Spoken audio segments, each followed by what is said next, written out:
Team India में जो youth brigade है वो लगातार कमाल कर रही है। साउथ अफ्रीका को 4 टी20 मैचों की सीरीज में भारत ने 3-1 से रौंद दिया, जबकि आखिरी चौथे मैच में तो टीम इंडिया ने 135 रनों से करारी शिकस्त दी। इस मैच में संजू सैमसन और तिलक वर्मा ने नाबाद शतकीय पारी खेली। संजू सैमसन ने 109 रन बनाए तो तिलक वर्मा ने 120 रनों की धमाकेदार पारी खेली। हम टीम इंडिया के यूथ ब्रिगेड पर किए गए सर्वे को दिखाएंगे और ख़ास मेहमानों से चर्चा करेंगे कि ये यूथ ब्रिगेड आखिर कितने कमाल की है।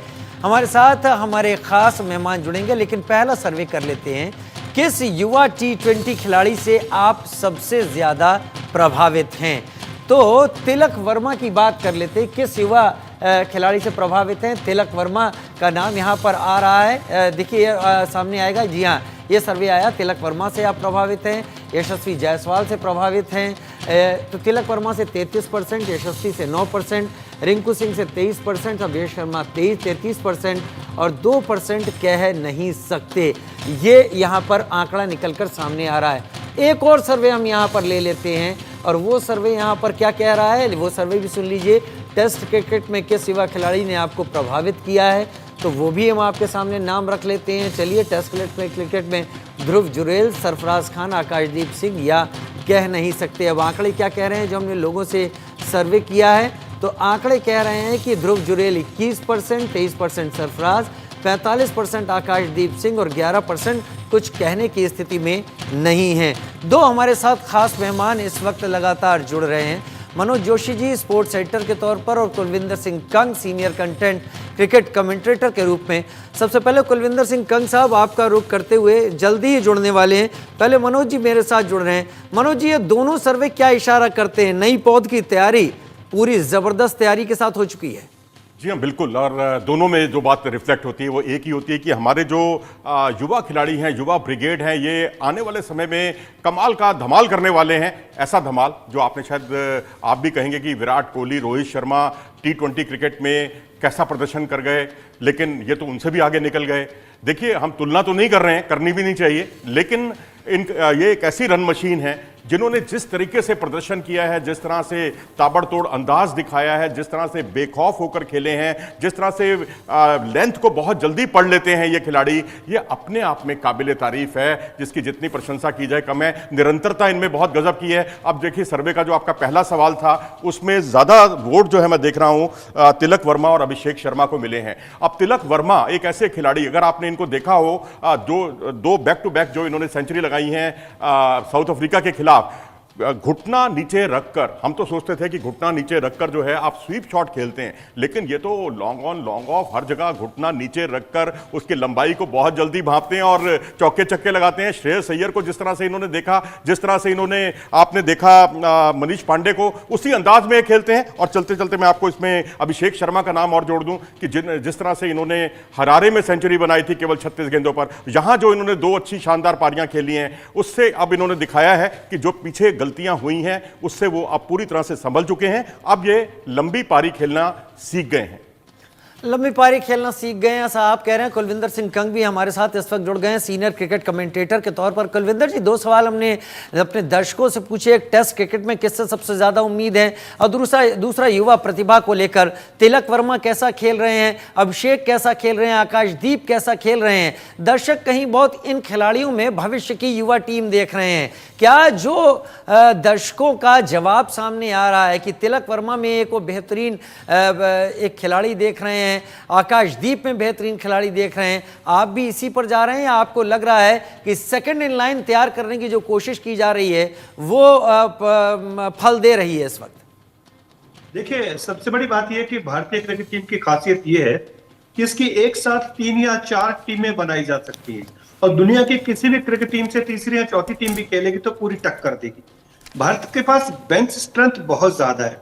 सिलेक्टर के सामने यही प्रॉब्लम आ रही है कि किसको रखा जाए, किसको ना रखा जाए। और दूसरी बात यह है कि यह परिवर्तन का दौर आता है, हर समय आता है। पुराने खिलाड़ी जाते हैं, नए आते हैं, तो नए जिस दबाव के साथ, जिस धड़ल्ले के साथ आए हैं, वो सबसे बड़ी देखने वाली बात है और खुशी की बात है। आप ये देखिए, टी20 में रोहित शर्मा नहीं खेल रहे, विराट कोहली नहीं खेल रहे, इसके अलावा जडेजा संन्यास ले चुके हैं, तो रिप्लेसमेंट तो आएगी। जो उम्रदराज खिलाड़ी हैं वो छोड़कर जाएंगे नए खिलाड़ियों के लिए। पहले तो लोग दस्तक देते थे दरवाजे पर, आजकल जितने भी नए खिलाड़ी आ रहे हैं वो दरवाजा तोड़कर अंदर आ रहे हैं, और यहां पर दरवाजा तोड़कर अंदर आए हैं। आप तिलक वर्मा को, जैसे कल रात को उन्होंने बल्लेबाजी की, जिस तरीके से उन्होंने, हालांकि स्क्वायर बाउंड्री छोटी थी और हमेशा वो ऑन साइड पे सिक्सर लगाने की कोशिश करते थे, लेकिन जिस तरह से घुटना टेक कर लगा रहे थे, जबरदस्त प्रभाव था। मैं आपके कमेंट पर जरा आपको रोकूंगा, इसलिए नहीं कि मुझे आपका कमेंट अच्छा नहीं लगा, लेकिन मैं मनोज जी को यहाँ पर लाना चाहूंगा। और मनोज जी अक्सर ऐसे जुमलों का इस्तेमाल बेहतरीन तरीके से कर रहे हैं। मनोज जी, आपको कितना मजा आया जब कुलविंदर जी ने कहा कि दरवाजा तोड़ कर आ रहे हैं लोग? मैं तो कहूंगा जी, मुझे तो बहुत मजा आया, क्योंकि इस तरह के जुमले जो हैं हम कमेंट्री के क्षेत्र में अक्सर इस्तेमाल किया करते हैं। मैं तो कहूंगा कि युवा ब्रिगेड की ये रन मशीन है, ऐसी रन मशीन जो एक बार चलती है तो फिर रुकने का नाम नहीं लेती। ऐसा हमने तिलक वर्मा को देखा, संजू सैमसन हालांकि अब इतने युवा नहीं है, वो 3 सेंचुरी लगातार मतलब आप देखिए कि 2 इस सीरीज में और 1 उन्होंने बांग्लादेश के खिलाफ लगाई। बैक टू बैक 2 सेंचुरियां जो है तिलक वर्मा ने बनाई। तो ये इतना ऐसे इनके पास रिफ्लेक्सेस हैं, और जितना अच्छा कदमों का इस्तेमाल करते हैं, जैसा मैंने कहा लेंथ को बहुत अच्छी तरह पढ़ लेते हैं बहुत जल्दी। तो अब आकाशदीप के बारे में अगर आप देखें तो ये बल्लेबाजी नहीं बल्कि गेंदबाजी में भी एक ऐसा युग आ गया है, ऐसा दौर आ गया है कि आप पुराने खिलाड़ियों को, जैसा भी आपने थोड़ी देर पहले कहा, रिप्लेस करने वाली बात। अब अगर हमारे पास मोहम्मद शमी नहीं है तो आप देखिएगा बॉर्डर गावस्कर ट्रॉफी में शमी की भरपाई करते हुए आकाशदीप दिखाई देंगे। नई गेंद के फनकार हैं, जिस तरह से इन्होंने जैक क्राले को आउट किया, जिस तरह से इन्होंने ओली पॉप को आउट किया, जिस तरह से शुरुआती ओवरों में ये विकेट चटकाने की इनमें अद्भुत क्षमता है।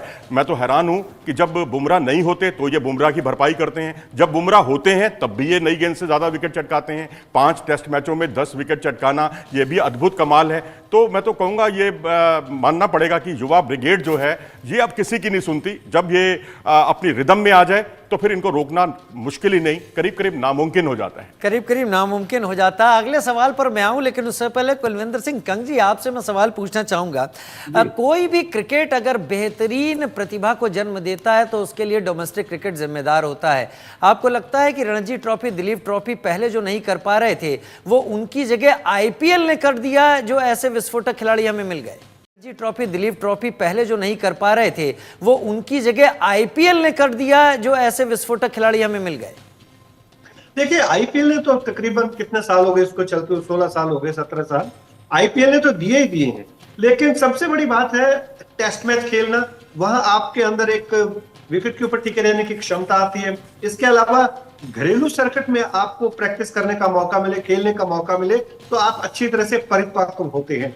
और सबसे बड़ी बात यह है कि भारत का घरेलू सर्किट जो है, चाहे वो रणजी ट्रॉफी है, दिलीप ट्रॉफी, ईरानी ट्रॉफी है, मुश्ताक अली ट्रॉफी है, देवधर ट्रॉफी, बहुत बढ़िया से चल रहा है और बहुत प्रतिभा वहां से निकल कर आ रही है। लेकिन यह ध्यान रखना होगा कि इन प्रतिभाओं को नर्चर कैसे करना है, इनको संवारना कैसे है। वन मैच वंडर नहीं होने चाहिए। जैसे आपको याद होगा टेस्ट मैच में करुण नायर आए थे, 303 रन बनाए, एक टेस्ट मैच में नॉट आउट रहे, उसके बाद पता नहीं कहां चले गए। तो मैं समझता हूं कि सही वक्त पर इस्तेमाल करना चाहिए। बहुत जल्दी टेस्ट क्रिकेट में या तो नेशनल टीम में लाएं और जल्दी उनको बाहर का रास्ता दिखा दें, ये सही बात नहीं है। अब ये देखिए कि रिफ्लेक्शन की बात करते हैं, रोहित शर्मा, विराट कोहली, ये खिलाड़ी बहुत अनुभवी हैं, लेकिन न्यूजीलैंड के सामने थोड़ा सा रिफ्लेक्शन उनके स्लो दिखे। और ये युवा ब्रिगेड अगर खेलती है और कमाल करती है, मैं तो समझता हूं कि ये जिस तरह से तिलक वर्मा ने बल्लेबाजी की है, या अब टेस्ट टीम में जो है ऋषभ पंत, वो नहीं डरते। मुझे याद है 2020-21 का जो टेस्ट मैच हुए थे ऑस्ट्रेलिया में, जहां हमने गाबा में जीते थे और वहां पर डंका बजाया था, ऋषभ पंत ने 159 रन की नॉट आउट रहते जो पारी खेली थी, वही भारत को इतने सालों के बाद एक सीरीज जिताने में सफल हुई थी। तो अनुभवी और ज्यादा युवा खिलाड़ी होने चाहिए जो बेखौफ होकर खेल सकते। चलिए, अभिषेक शर्मा है, तिलक वर्मा है, इसके अलावा जितेश शर्मा को भी मौका नहीं मिला, श्रेयस है, और बदलाव का दौर है, नए खिलाड़ी आते जाएंगे, पुराने जाएंगे। चलिए, मैं अगले सवाल का रुख कर लेता हूं कुलविंदर जी और मनोज जी। अगला सवाल जो हमने अपने दर्शकों से पूछा वो युवा ब्रिगेड के आने का सबसे बड़ा कारण क्या है, मैं स्क्रीन पर दिखाना चाहूंगा। अगला सवाल अभी हम फिलहाल रिंकू सिंह के बारे में यहां पर बात कर रहे हैं, लेकिन अगला सवाल ये कि युवा ब्रिगेड के आने से क्या सबसे बड़ा उनका कारण रहा, युवा ब्रिगेड आखिर आई, जिसका सबसे बड़ा कारण क्या है। अब लोगों से हमने क्या पूछा तो घरेलू क्रिकेट है, जैसा बात हम कर रहे थे, काबिल कोच हैं, सिलेक्शन कमेटी के ज्यादा मौके देना है, या कुछ कह नहीं सकते। लोगों ने जवाब क्या दिया वो आप यहाँ देख लेते हैं। करीब 35% लोग कह रहे हैं घरेलू क्रिकेट जिम्मेदार है, 17% काबिल कोच, 44% सिलेक्शन कमेटी का ज्यादा मौके देना और 4% कह नहीं सकते। मनोज जी, मैं इसी सवाल पर आपका रिएक्शन ले लेना चाहता हूं। क्या सिलेक्शन कमेटी अब काफी ज्यादा एक्सपेरिमेंट करने लगी है, जिससे युवा जो हैं वो सामने आ रहे हैं? क्या ये सच है? जी हाँ, बिल्कुल सच है। अगर आप देखेंगे, आपके पास दो कलाइयों के फनकार होते थे। मैं एक उदाहरण आपको देना चाहूंगा। जो कलाइयों के बहुत अच्छा इस्तेमाल करते थे स्पिन बॉलिंग में, कुलदीप यादव और यजुवेंद्र चहल, ये कुलचा की जोड़ी ने साउथ अफ्रीका में तहलका मचा दिया था। तब ये कहा जा रहा था कि इनसे बढ़िया भारत के पास कलाइयों के फनकार नहीं हुए। लेकिन अब आप देखिए, वरुण चक्रवर्ती को मौका मिला, रवि बिश्नोई को मौका मिला, ये भी दोनों कलाइयों के फनकार हैं। इन्होंने भी कमाल का प्रदर्शन किया है। जो 5 विकेट उन्होंने चटकाए हैं, ठीक है, मैं मानता हूं कि यजुवेंद्र चहल जैसा लेग स्पिनर भारत के पास आज तक कभी नहीं आया उस लेवल का, जो आज के पिछले 10-15 साल की मैं बात कर रहा हूं। लेकिन अगर आप वरुण चक्रवर्ती को देखें, वो अनप्लेबल हो जाते हैं। साउथ अफ्रीका की पिचों पर जिस तरह से उन्होंने धमाल मचाया, जिस तरह से उनकी गुगली को पढ़ पाना बड़ा मुश्किल है। साइड आर्म एक्शन है, इसलिए उनकी गुगली को, या ये कहिए कि उनकी जो ग्रिप है, उसको पढ़ पाना नामुमकिन है। तो बड़ा मतलब बल्लेबाजों के लिए एक अबूझ पहेली वो साबित होते हैं। तो सिलेक्टर्स ने उनको मौके दिए हैं, ये तो बात है ही। क्योंकि अब ज़्यादा, अगर हम पहले ऑल फॉर्मेट प्लेयर कहा करते थे कि कोई भी प्लेयर तीनों फॉर्मेट खेले, मैं कहता हूं अगर कोई भी अगर प्लेयर तीनों फॉर्मेट खेलेगा तो फिर युवाओं को मौके कैसे मिलेंगे? अगर आप स्पेशलाइज फील्ड बना लें, T20 की अलग टीम रखें, ज़्यादा से ज़्यादा T20 के प्लेयर, और उसमें टेस्ट के लिए अलग से प्लेयर खेलें तो ऐसा होता है। अब वो यशस्वी जायसवाल जैसे कुछ एक अपवाद जरूर हैं जो कंडीशंस के हिसाब से अपने खेल को ढालते हैं। अगर आप देखें तो टेस्ट क्रिकेट में जिस तरह से वो उन्होंने डेब्यू मैच में जो 160 प्लस की जो पारी खेली थी, वो अद्भुत थी। अब वो T20 क्रिकेट में हम देखते हैं कि पावर प्ले में ही वो 50 रन कर लेते हैं। तो ये अपने एडेप्टेबिलिटी है, यही जो हमारे युवाओं में बहुत है। यही सवाल मैं कुलविंदर जी के पास लेना चाहूंगा। आपको भी लगता है कि सिलेक्शन कमेटी के ज्यादा मौके देने से हमारे पास प्रतिभाओं के हीरे आने लगे हैं? देखिए, ऐसा है, प्रतिभा जो होती है वो परमानेंट होती है, फॉर्म टेम्परेरी होती है। तो कई खिलाड़ियों की फॉर्म टेम्परेरी, जैसे शुभमन गिल है, प्रतिभा की कोई कमी नहीं है, थोड़ा सा ऑफ कलर चलते हैं। तो ये जो मौके दिए जा रहे हैं सिलेक्शन कमेटी के द्वारा, ये सही है, दिए जाना चाहिए। ऐसा नहीं हो कि 1-2 मैच में आपने खिलाया, कुछ परिस्थितियां ऐसी बनी कि खिलाड़ी ज्यादा रन नहीं बना पाया या विकेट नहीं ले पाया, आपने उसको बाहर कर दिया। काफी अर्से के बाद ये वरुण चक्रवर्ती भी आए, किस तरह से उन्होंने 19 रन देकर 5 विकेट लिए, जिस तरह से उन्होंने दक्षिण अफ्रीका की कमर तोड़ के रख दी। तो मैं समझता हूं कि मौके मिलने चाहिए, और अगर बहुत लंबे समय तक काम चले तो फिर रिप्लेसमेंट भी हो जाती है। पुराना समय मुझे याद है, कुछ खिलाड़ी ऐसे होते थे, को 10-10, 15-15 पारियों कुछ रन नहीं बनाते थे। जब लगता था कि सिलेक्शन कमेटी इनको निकाल देगी, तब एक आधी पारी में वो हाफ सेंचुरी या सेंचुरी बना देते थे, फिर अगले 10 पारियों के लिए टिक जाते थे। लेकिन अब कंपटीशन बहुत ज्यादा है, अब आपको दिखाना ही होगा कि रन कैसे बनते हैं, विकेट कैसे लिए जाते हैं। और तीसरी बात, फील्डिंग भी आपकी बहुत अच्छी होनी चाहिए। अकाउंटेबिलिटी तो तय कर दी गई है। अगर आप टीम में हैं तो परफॉर्म कीजिए, अदरवाइज आपके लिए जगह नहीं होगी, क्योंकि दूसरा ये साबित कर देगा कि वो जगह लेने को तैयार है। अगला सवाल जो हमने लोगों से पूछा वो भी हम आपके सामने रख देते हैं। किस युवा तेज गेंदबाज से आप सबसे ज्यादा प्रभावित हैं? सवाल देखिए, किस युवा तेज गेंदबाज से आप सबसे ज्यादा प्रभावित हैं? मयंक यादव, अर्शदीप सिंह, आकाशदीप सिंह और हर्षित राणा।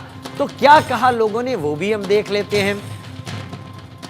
30% मयंक यादव, 26% अर्शदीप सिंह, आकाशदीप सिंह 17% और 27% हर्षित राणा। मनोज जी, 30% और 27% और 26%, यहां भी कंपटीशन आसान नहीं है, बहुत टफ है। यहाँ बहुत करीबी मामला है, और मयंक यादव की रफ्तार से जो है भारतीय जो खेमा है या भारतीय जनमानस जो है वो बहुत ज़्यादा प्रभावित है। लेकिन फिटनेस भी उतनी ही ज़रूरी है। अगर आप फिटनेस नहीं बरकरार रखेंगे तो LSG उनका उतना फ़ायदा नहीं उठा पाई जितना कि उठाती। क्योंकि हर्षित राणा को देखें, अगर आप 20 लाख रुपए में, महज 20 लाख रुपए में टीम में थे, लेकिन वो काम कर गए जो 20 करोड़ के 2 खिलाड़ी भी नहीं कर पाए। 20 करोड़ प्लस के 2 खिलाड़ी, मिचेल स्टार्क, ठीक है, आखिरी कुछ मैचों में उन्होंने कमाल का प्रदर्शन किया, लेकिन ओवरऑल अगर आप IPL को देखेंगे, IPL 2024 को, तो ना पैट कमिंस वो काम कर पाए, ना वो मिचेल स्टार्क कर पाए, और वो काम हर्षित राणा ने बखूबी कर दिया। जो गेंद को पटकते हैं वो जिस तरीके से, और इसमें आकाशदीप जो, क्योंकि टेस्ट क्रिकेट खेलते हैं, और टेस्ट क्रिकेट में मुझे लगता है कि आम पब्लिक का, जनमानस का रुझान थोड़ा सा वनडे व्हाइट बॉल क्रिकेट की तुलना में कम है, तो शायद आकाशदीप को इग्नोर किया गया। लेकिन मैं समझता हूं आकाशदीप कतई कम नहीं है। मैं यहां जनता के जो सर्वे की जो रिपोर्ट है उसमें थोड़ा सा मैं संशोधन अपनी तरफ से यह करना चाहूंगा कि आकाशदीप रेड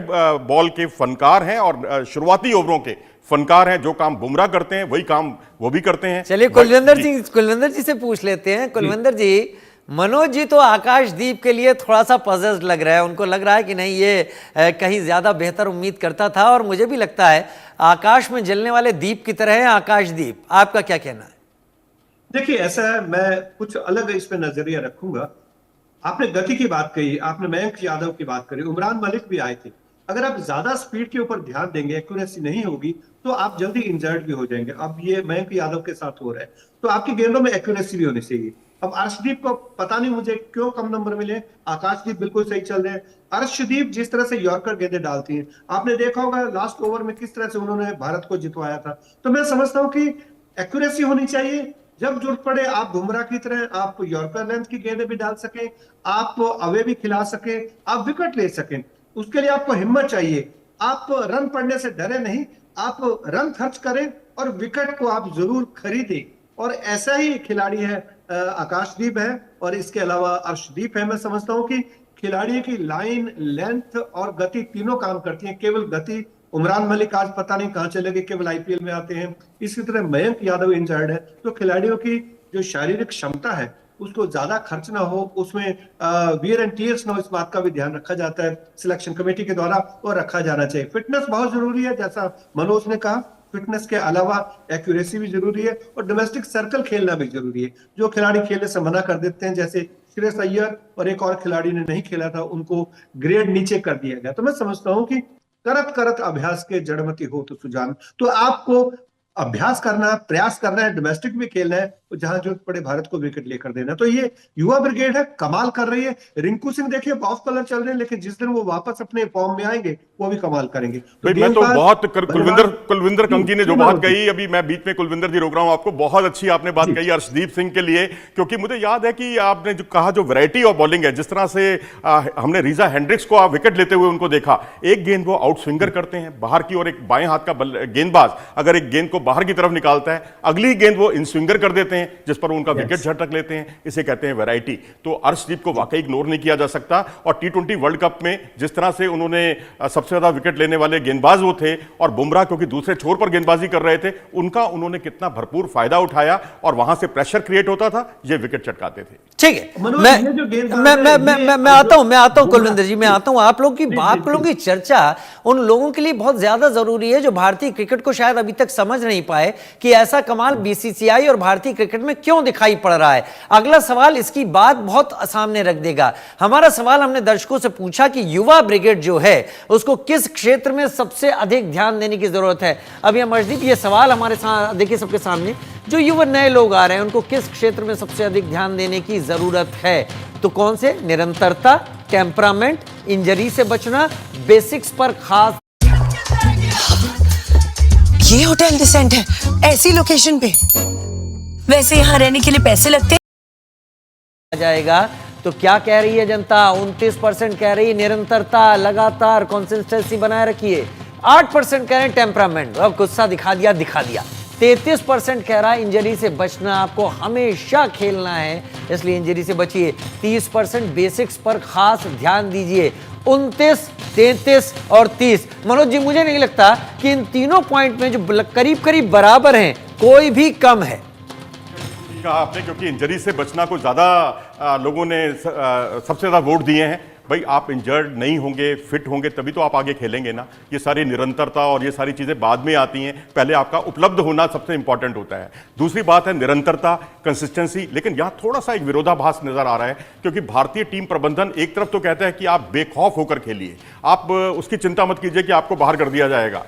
उसका नतीजा क्या होता है कि प्लेयर्स की जो निरंतरता है वो प्रभावित होती है। जैसे संजू सैमसन की हुई। संजू सैमसन अगर 3 सेंचुरी लगाते हैं तो वो लगातार 2 मैचों में 2-0 भी बनाते हैं। अभिषेक शर्मा को देखें, वो भी बेखौफ होकर खेलते हैं। अगर आप उनके ये 2 पारियां, आखिरी 2 पारियों को छोड़ दें, तो उससे पहले उन्होंने सेंचुरी बनाई थी लंबे समय पहले हरारे में जिम्बाब्वे के खिलाफ, लेकिन बाद का दौर उनका बहुत खराब गया। तो ये जो निरंतरता है, ये मैं इसको दूसरे नंबर पर आंकूंगा कि निरंतरता होनी चाहिए। और जैसा कि तिलक वर्मा कहते हैं कि मैं बेसिक्स पर जाता हूं, तो उसके साथ भी हमारे जो सर्वे में जिन्होंने भाग लिया है वो भी बधाई के पात्र हैं, क्योंकि तिलक वर्मा उसका सबसे बड़ा उदाहरण है। उसका सबसे बड़ा उदाहरण है। कंग साहब, आपको भी लगता है क्या इंजरी से बचना सबसे ज्यादा इंपॉर्टेंट है? और क्या हमारा पिछला इतिहास ये नहीं कहता? सचिन तेंदुलकर तो एल्बो इंजरी को लेकर इतना फेमस हुए कि उस बारे में बात होने लगी, न जाने कितने प्रोग्राम बन गए लंदन के उस हॉस्पिटल के ऊपर ही जहां पर ये सारा इलाज हुआ।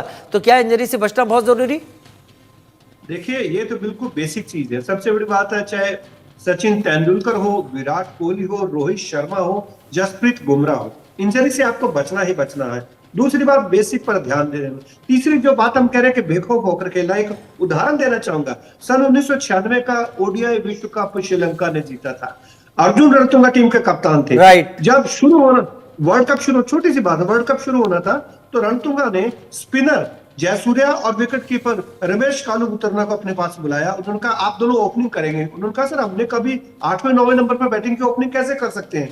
और दूसरी बात, आप हर गेंद को मारने का प्रयास करेंगे। उन्होंने कहा सर हम तो जल्दी आउट हो जाएंगे, हमें टीम से बाहर निकाल देंगे। उसने कहा मैं गारंटी देता हूं इस वर्ल्ड कप में और आगे की सीरीज में आप बाहर नहीं होंगे। सिर्फ आपने एक ही काम करना है, बेखौफ होकर खेलना है, जाइए मारिए। और उसके बाद ये इतिहास बन गया। मुझे याद है 2 अक्टूबर सन 1996 नई दिल्ली का जो फिरोज शाह कोटला मैदान था, वहां पर मनोज प्रभाकर का कैरियर बर्बाद करके रख दिया था सनत जयसूर्या ने। इतना उन्होंने पिटाई लगाई थी। तो बेखौफ का भी जरूरी है, फिटनेस भी बहुत जरूरी है। और कोच इसलिए होता है जो आपको समझाता है, बेसिक्स पे आप ध्यान दीजिए। आप स्टार बनकर उभरते हैं, जैसे तिलक वर्मा निकले हैं, अभिषेक शर्मा निकले हैं, रिंकू सिंह निकले, और बहुत से खिलाड़ी ऐसे हैं जो यहाँ पर प्रतिभा संपन्न खिलाड़ी बनकर आगे आए हैं और कई साल तक भारत के लिए खेलेंगे। मनोज जी, अगर इस तरीके से प्रतिभाएं एक बंच में सामने आने लगी तो क्या लोगों के ऊपर एक मानसिक दबाव नहीं पड़ेगा कि एक भी मैच खराब गया तो हम बाहर?